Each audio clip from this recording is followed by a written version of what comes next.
करौली, विशेष योग्यजन प्रतिभागियों को प्रमाण पत्र व पुरस्कार प्रदान। करौली न्यूज। विधिक चेतना अभियान 2025 के अंतर्गत RSLSA #Spots for Awareness 2025 उड़ान 2.0 कार्यक्रम के तहत त्रिलोकचंद माथुर स्टेडियम, करौली में आयोजित जिला स्तरीय खेल एवं कला प्रतियोगिताओं में भाग लेने वाले विशेष योग्यजन प्रतिभागियों एवं विजेताओं को आज 1 नवंबर 2025 को निःशब्द मूक बधिर विद्यालय एकट बोधग्राम करौली में सम्मानित किया गया। कार्यक्रम की अध्यक्षता श्रीमती ममता चौधरी, सचिव, जिला विधिक सेवा प्राधिकरण करौली ने की। उन्होंने प्रतिभागियों को सहभागिता प्रमाण पत्र तथा विजेताओं को क्रमशः गोल्ड, सिल्वर व ब्रॉन्ज मेडल सहित पुरस्कार वितरित किए। साथ ही राजकीय उच्च माध्यमिक विद्यालय अस्त के छात्र गौरव मीना को कबड्डी में द्वितीय स्थान प्राप्त करने पर विद्यालय में ही सम्मान प्रदान किया गया। सचिव श्रीमती चौधरी ने विद्यार्थियों को संबोधित करते हुए कहा कि खेल में हार जीत नहीं, खेल भावना महत्वपूर्ण है। जो खिलाड़ी मैदान में उतरता है, वही विजेता है। कार्यक्रम में एकट बोधग्राम संस्थान व अस्त विद्यालय का स्टाफ तथा जिला विधिक सेवा प्राधिकरण करौली के कर्मचारी उपस्थित रहे। हाउसिंग बोर्ड कॉलोनी में वैष्णवी लाइब्रेरी का उद्घाटन। Dholpur news. Housing board colony में वैष्णवी लाइब्रेरी का शुभारंभ किया गया। उद्घाटन अवसर पर प्रशांत हुंडवाल ने फीता काटकर लाइब्रेरी की शुरुआत की। बता दें कि कॉलोनी में अब तक किसी भी प्रकार की लाइब्रेरी उपलब्ध नहीं थी, जिसके कारण बच्चों को अध्ययन हेतु शहर की अन्य लाइब्रेरी पर निर्भर रहना पड़ता था। इस आवश्यकता को देखते हुए यह नई लाइब्रेरी स्थापित की गई है। लाइब्रेरी संचालक विनोद तिवारी ने बताया कि कॉलोनी के बच्चों को अब पास ही शांत वातावरण में पढ़ने की सुविधा मिलेगी। लाइब्रेरी में वाईफाई, शुद्ध पेयजल, आरओ, आरामदायक फर्नीचर सहित सभी आवश्यक सुविधाएं उपलब्ध कराई गई हैं। सीमित सीटिंग व्यवस्था होने से अध्ययन हेतु शांत माहौल सुनिश्चित रहेगा। संचालक तिवारी ने कहा कि यह लाइब्रेरी बच्चों को उनके शैक्षणिक भविष्य को संवारने में महत्वपूर्ण भूमिका निभाएगी। उद्घाटन कार्यक्रम में निर्मल तिवारी, विमल तिवारी, नरेश तिवारी, सत्य प्रकाश तिवारी, महावीर तिवारी, सुमंत तिवारी, राजेश तिवारी, नवल तिवारी, बबलू तिवारी सहित अन्य लोग उपस्थित रहे। मनिया, दिहौली पुलिस को बड़ी सफलता, 25,000 का इनामी बदमाश गिरफ्तार। मनिया न्यूज। दिहौली पुलिस ने 25,000 रुपए के इनामी व वांछित बदमाश भूपेंद्र उर्फ भूप सिंह उर्फ भूपा को गिरफ्तार करने में सफलता हासिल की है। आरोपी करीब 1 वर्ष से फरार चल रहा था और उसके खिलाफ आधा दर्जन से अधिक संगीन मामले दर्ज हैं। जनवरी 2025 में राजाखेड़ा क्षेत्र में अवैध चंबल रेत निकासी रोकथाम के दौरान पुलिस पार्टी पर जानलेवा हमला करते हुए एक कांस्टेबल को गोली मारकर घायल करने की वारदात में भी यह आरोपी शामिल था। पुलिस कार्रवाई के दौरान भूपेंद्र उर्फ भूपा पुलिया से कूदकर घायल हो गया, जिसके बाद उसे काबू में कर लिया गया। ये कार्रवाई थानाधिकारी उप निरीक्षक दुर्ग सिंह एवं डीएसटी टीम प्रभारी प्रेम सिंह चौधरी के नेतृत्व में की गई। पूरी कार्रवाई आईजी कैलाश चंद्र बिश्नोई एवं एसपी विकास सांगवान के निर्देशन में संपन्न हुई। विज्ञान नगर में पार्कों के विकास कार्यों का लोकार्पण। संदीप शर्मा बोले, हर मोहल्ले का होगा अपना ऑक्सीजोन। कोटा न्यूज। विज्ञान नगर क्षेत्र में विभिन्न पार्कों के सौंदर्यीकरण एवं विकास कार्यों का लोकार्पण और शिलान्यास कोटा दक्षिण विधायक संदीप शर्मा एवं नागरिक सहकारी बैंक अध्यक्ष राजेश कृष्ण बिरला द्वारा किया गया। स्थानीय निवासियों की मांग पर इन पार्कों को नए स्वरूप में विकसित करने के लिए स्वीकृति जारी की गई थी। कार्यक्रम में क्षेत्रवासियों ने अतिथियों का माल्यार्पण कर आभार व्यक्त किया। विधायक संदीप शर्मा ने कहा कि प्रधानमंत्री नरेंद्र मोदी की स्मार्ट सिटी योजना के साथ साथ अब कॉलोनियों व मोहल्लों के पार्क भी स्मार्ट बनेंगे। उन्होंने कहा, पार्क शहर के फेफड़ों की तरह हैं, इसलिए हर मोहल्ले का पार्क हरा भरा होगा तो वहीं उसका ऑक्सीजोन बनेगा। अध्यक्ष राजेश कृष्ण बिरला ने बताया कि भाजपा सरकार आधारभूत सुविधाओं के विकास के लिए प्रतिबद्ध है और कोटा को स्वच्छ व सुंदर शहर बनाने की दिशा में निरंतर कार्य हो रहे हैं। इस दौरान महिपाल सिंह, संजय जैन, सोनल गुप्ता सहित अन्य लोगों ने भाजपा की सदस्यता ग्रहण की। कार्यक्रम में महापौर राजीव भारती, नेता प्रतिपक्ष विवेक राजवंशी, जिला महामंत्री शैलेंद्र ऋषि, स्थानीय पार्षद विवेक मित्तल सहित बड़ी संख्या में जनप्रतिनिधि व क्षेत्रवासी उपस्थित रहे।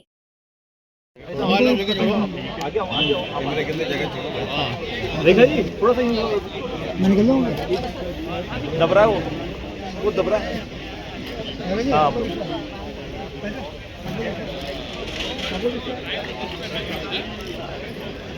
आओ ऐसा भाई ये आप थोड़ा पीछे खड़ी हुई है वैसे भी एक महिलाओं के साथ भी एक वाले उस पे मातृशक्ति चले जाए आगे आगे वाले पे चले जाए।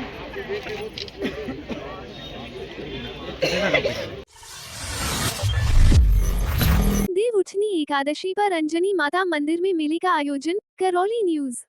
करौली हिंडौन मार्ग पर 5 नदियों के संगम स्थित त्रिकूट पर्वत पर विराजमान अंजनी माता मंदिर में देव उठनी एकादशी के अवसर पर भव्य मेले का आयोजन किया गया। मेले में करौली सहित अन्य प्रदेशों से आए भारी संख्या में श्रद्धालुओं ने पहुंचकर मां अंजनी के दर्शन किए और मनोकामनाएं मांगी। भोर से ही श्रद्धालुओं का मंदिर पहुंचने का सिलसिला शुरू हो गया था। धार्मिक मान्यता है कि अंजनी माता के दर्शन मात्र से कान दर्द व रोगों से मुक्ति मिलती है। इस दिन भक्त सरकंडे का तीर चढ़ाकर अपनी मनोकामनाओं की पूर्ति की प्रार्थना करते हैं। मंदिर के पुजारी रमेश हरदैनिया के अनुसार संवत 1348 में करौली राज्य स्थापना के समय से यह मंदिर यदुवंशी जादौन कुल की कुलदेवी के रूप में पूजनीय है। पांचने बांध के मध्य ऊंचे पर्वत पर माता अंजनी की गोद में स्तनपान करते बाल हनुमान की दुर्लभ प्रतिमा यहां स्थापित है। मेले में सुरक्षा के दृष्टिगत पुलिस जवानों की विशेष तैनाती की गई तथा प्रशासन द्वारा लगातार निगरानी रखी गई।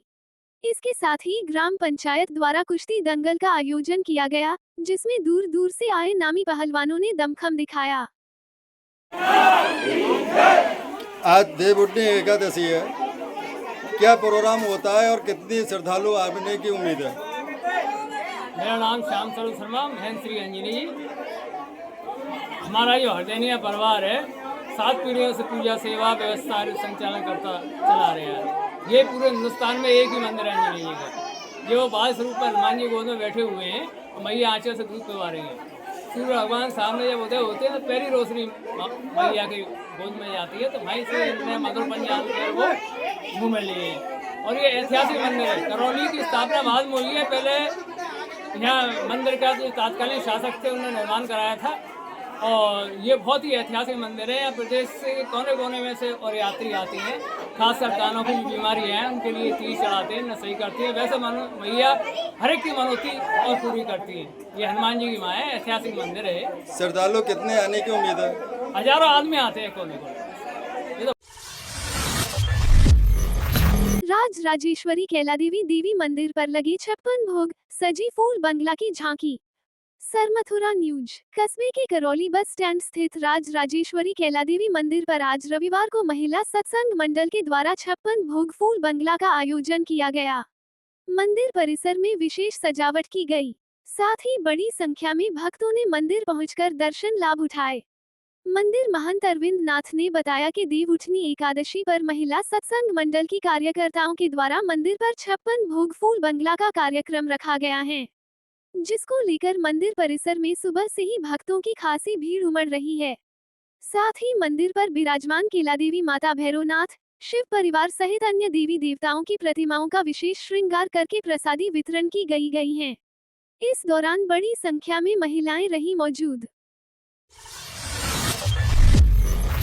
राज राजेश्वरी कैलादेवी देवी मंदिर पर लगे 56 भोग, सजी फूल बंगला की झांकी। सरमथुरा न्यूज। कस्बे के करौली बस स्टैंड स्थित राज राजेश्वरी कैलादेवी मंदिर पर आज रविवार को महिला सत्संग मंडल के द्वारा 56 भोग फूल बंगला का आयोजन किया गया। मंदिर परिसर में विशेष सजावट की गई, साथ ही बड़ी संख्या में भक्तों ने मंदिर पहुंचकर दर्शन लाभ उठाए। मंदिर महंत अरविंद नाथ ने बताया कि देव उठनी एकादशी पर महिला सत्संग मंडल की कार्यकर्ताओं के द्वारा मंदिर पर 56 भोग फूल बंगला का कार्यक्रम रखा गया है, जिसको लेकर मंदिर परिसर में सुबह से ही भक्तों की खासी भीड़ उमड़ रही है। साथ ही मंदिर पर विराजमान केलादेवी माता भैरवनाथ, शिव परिवार सहित अन्य देवी देवताओं की प्रतिमाओं का विशेष श्रृंगार करके प्रसादी वितरण की गई है। इस दौरान बड़ी संख्या में महिलाएं रही मौजूद। बोलो। बड़ा दुख होता है कि आज के हमारे विकासशील भारत में एक राजस्थान के छोटे से गांव लोणपुरा, तहसील बसेड़ी, जिला धौलपुर के एक छोटे से कस्बे में आज इतनी गंदगी हो रही है कि पास में एक सरकारी स्कूल है जिसमें बच्चे जाने और आने में इतनी समस्याएं आ रही हैं कि बच्चों को इन गंदगियों में होके निकलना पड़ता है। आज हमारे पास इतने संसाधन हैं, टेक्नोलॉजी है, पर हमारे सरपंच और हमारे पटवारी और हमारे जितने भी बड़े बड़े हस्तियां वो क्या कर रहे हैं कि एक छोटे से गांव की चीजों को सफाई पे ध्यान नहीं दे रहे हैं। आप देख सकते हैं कि पास में यहाँ कुछ नालियां हैं साइड में जो एकदम ब्लॉक हुई है। इस घर के सामने जो नाली है वो पूरी एकदम ब्लॉक हुई है। सफाई पे कोई भी ध्यान नहीं है। सरकार का जो भी फंड आ रहा है उसका क्या हो रहा है क्या नहीं हो रहा है कोई कुछ पता नहीं है। पास में एक सरकारी स्कूल है जिसकी बच्चे जाते हैं पढ़ते हैं, उसमें वो इसी गंदगी में होकर निकलना पड़ता है। धौलपुर में वीडियो परीक्षा शांतिपूर्ण संपन्न, 11 केंद्रों पर 372 अभ्यर्थी अनुपस्थित। धौलपुर न्यूज। राजस्थान कर्मचारी चयन बोर्ड जयपुर द्वारा आयोजित ग्राम विकास अधिकारी वीडियो भर्ती परीक्षा रविवार को जिले में शांतिपूर्ण तरीके से संपन्न हुई। परीक्षा सुबह 11 बजे से दोपहर 2 बजे तक एक ही पारी में आयोजित की गई। जिले के 11 परीक्षा केंद्रों पर कुल 3000 अभ्यर्थियों में से 372 अभ्यर्थी अनुपस्थित रहे। नोडल अधिकारी मांगीलाल आर्य ने बताया कि परीक्षा को सुचारू एवं निष्पक्ष तरीके से संपन्न कराने के लिए प्रशासन द्वारा विशेष प्रबंध किए गए। विभिन्न केंद्रों की निगरानी के लिए 2 उड़न दस्ते गठित किए गए थे, जिन्होंने लगातार निरीक्षण कर सुरक्षा एवं व्यवस्थाओं का जायजा लिया। परीक्षा केंद्रों पर सुरक्षा के कड़े इंतजाम किए गए थे और परीक्षार्थियों को परीक्षा आरंभ होने से 1 घंटे पहले प्रवेश दिया गया, जिससे भीड़भाड़ नहीं हुई। जिला प्रशासन और शिक्षा विभाग के समन्वय से सभी केंद्रों पर परीक्षा शांतिपूर्ण और अनुशासित माहौल में संपन्न हुई। किसी भी प्रकार की अप्रिय घटना की सूचना नहीं मिली। धौलपुर में डंपर की टक्कर से युवक की मौत, आरोपी चालक फरार। धौलपुर न्यूज। सदर थाना क्षेत्र में शनिवार देर शाम हुए सड़क हादसे में ट्रैक्टर सवार युवक की मौत हो गई। तेज रफ्तार डंपर ने ट्रैक्टर को पीछे से टक्कर मार दी, जिससे युवक गंभीर रूप से घायल हो गया और अस्पताल पहुंचने से पहले ही उसकी मौत हो गई। पुलिस के अनुसार मृतक की पहचान छोटू पुत्र शेर सिंह कुशवाहा 25 निवासी चांदपुर के रूप में हुई है। छोटू मनिया से अपने गांव ट्रैक्टर पर लौट रहा था, तभी सदर थाने के पास ये हादसा हो गया। स्थानीय लोगों ने घायल को तुरंत जिला अस्पताल पहुंचाया, जहां चिकित्सकों ने उसे मृत घोषित कर दिया। हादसे की सूचना पर पुलिस ने मौके पर पहुंचकर डंपर और ट्रैक्टर को जब्त कर लिया तथा शव को पोस्टमार्टम के लिए मोर्चरी में रखवाया। पोस्टमार्टम के बाद शव परिजनों को सौंप दिया गया। डंपर चालक मौके से फरार हो गया। पुलिस ने मामला दर्ज कर चालक की तलाश शुरू कर दी है। भारद्वाज मार्केट में ट्रैफिक पुलिस की बड़ी कार्रवाई, अतिक्रमण हटने से जाम में मिली राहत, पर स्थायी समाधान की राह अभी दूर। बड़ी न्यूज। शहर के व्यस्ततम क्षेत्रों में ट्रैफिक व्यवस्था सुधारने के लिए ट्रैफिक पुलिस ने बुधवार को भारद्वाज मार्केट में विशेष अभियान चलाकर लंबे समय से सड़क पर कब्जा जमाए अस्थायी अतिक्रमण को हटाया। इस कार्रवाई के चलते लोगों को जाम से कुछ राहत महसूस हुई है। स्थानीय नागरिकों ने बताया कि भारी भीड़भाड़ वाले इस इलाके में दुकानदारों द्वारा सड़क पर सामान फैला देने और वाहनों के अवैध पार्किंग से रोजाना जाम की स्थिति बन जाती थी। ऐसे में ट्रैफिक पुलिस की हालिया सक्रियता से स्थिति में कुछ सुधार आया है। अभियान के दौरान कुल 19 छोटे बड़े वाहनों पर चालान कार्रवाई की गई। साथ ही सड़क पर रखे स्थायी और अस्थायी सामान को हटाकर मार्ग को सुगम बनाया गया। ये कार्रवाई जिला पुलिस अधीक्षक धौलपुर और उच्च अधिकारियों के निर्देशानुसार कोतवाल अमित शर्मा के नेतृत्व में की गई। यातायात शाखा प्रभारी गोविंद सिंह चौधरी ने बताया कि यह कदम आमजन की सुविधा के लिए उठाया गया है और भविष्य में भी यातायात को व्यवस्थित करने के लिए ऐसे अभियान जारी रहेंगे। हालांकि स्थानीय लोगों का ये भी कहना है कि ट्रैफिक पुलिस जितना हटाती है, उतना ही अतिक्रमण दोबारा हो जाता है। जब तक नगरपालिका स्थायी अतिक्रमण पर सख्त कार्रवाई नहीं करेगी, तब तक समस्या पूरी तरह खत्म नहीं होगी।